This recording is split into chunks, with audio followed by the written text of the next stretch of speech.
She gone. She gone.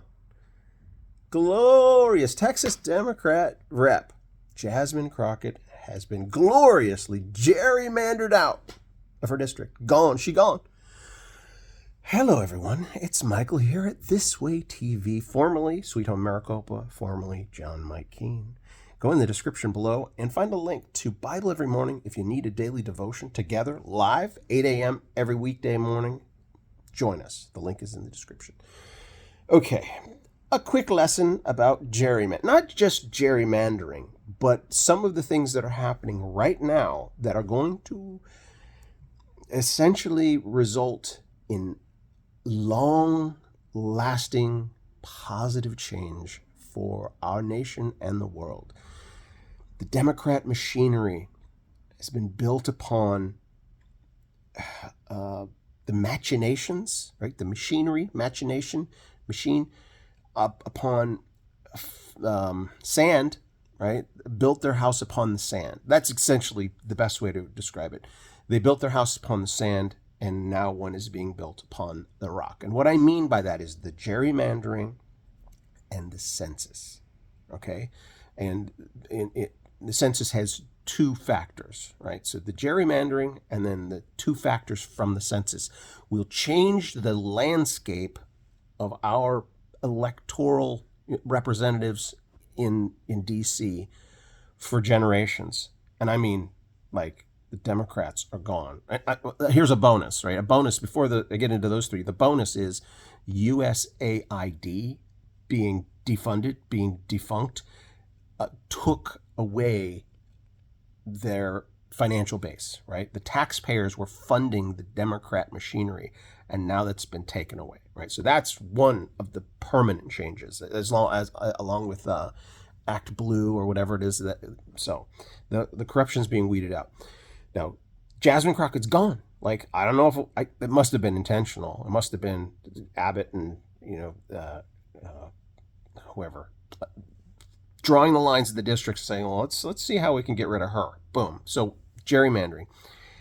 The beauty of it is the Democrats have been doing it, right? They've been taking advantage of this legal process where the states can technically gerrymander or draw lines to ultimately remove their opposition, right? So, for example, California is at least 40% Republican, 17% representative districts, right? 40%.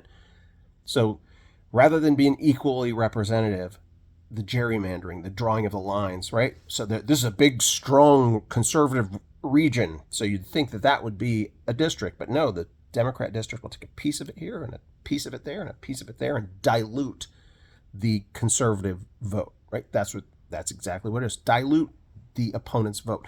And it's legal. It's a states' rights thing. The Supreme Court's like, it's up to each state, right? And if you have a Democrat running the state, they're going to do it for their favor. Massachusetts has 0 Republican. I think most of New England have 0 Republican districts. They don't have 0 Republicans, right? They have a large percent. Most states have at least 40% conservative. And to have 0 representatives, okay. Most of you get it, have understood this. For those of you who don't. So the gerrymandering in Texas, the Republican states don't do it that often. So they're more evenly representative normally. Well, and Trump got in every governor's ear, every red state ear, and goes, you want to fix this? Here's how we fix it. Do this legal process.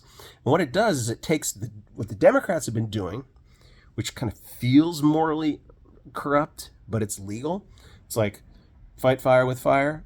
And by doing so, it forces the Democrats, like Gavin Newsom, my governor, saying, that's evil what they're doing, so I'm going to do the same thing to stop them, right? It's like, they shouldn't do that. They can't do that. That's wrong. So we're going to do the same thing.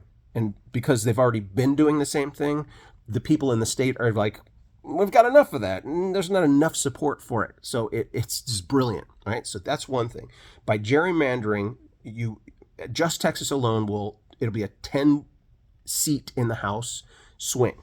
Right? It'll be a 10-seat swing, removing 5 Democrat seats and adding 5 Republican seats. It's a 10-seat swing. A bunch of the red states, I think all of the red states are doing the same thing, and they have more room to work with because they haven't been doing it. The blue states can't counter because they've already been doing it. So it's going in one direction. The House of Representatives will be far more red in the next round and the next round, and that's just one. The other two things that the census will do, if it passes, right? If the Supreme Court approves this census, it's going to stop counting. It'll stop counting illegal aliens. And so the distribution, the seats in the House of Representatives are distributed based on population from the census. And if you have the blue states and the blue regions and districts that are more open, sanctuary cities, et cetera, they have larger populations, they get a larger number of seats. By taking away those, it reduces, by taking away in the census, by taking away the category of illegal alien, it will reduce the number of Democrat districts by itself. And then the third thing that the census does is, in the last census, there was a migration, like from one state to another, from blue states to red states. So blue states should have lost more seats because of migration, and red seats should have gained. Red states should have gained. And so those are the two factors of the census: removing the illegal aliens and rightly counting the migration. It's padding the representative. Like, we may have a 2/3 majority in the House within a few rounds of elections. We may have a 2/3 majority in the House. That's crazy talk. Jasmine Crockett, she's gone. She's the first victim, the most outspoken. Oh, God bless her. Bless her soul. Oh, Christian people, your only salvation is in the power of unity. God is in control.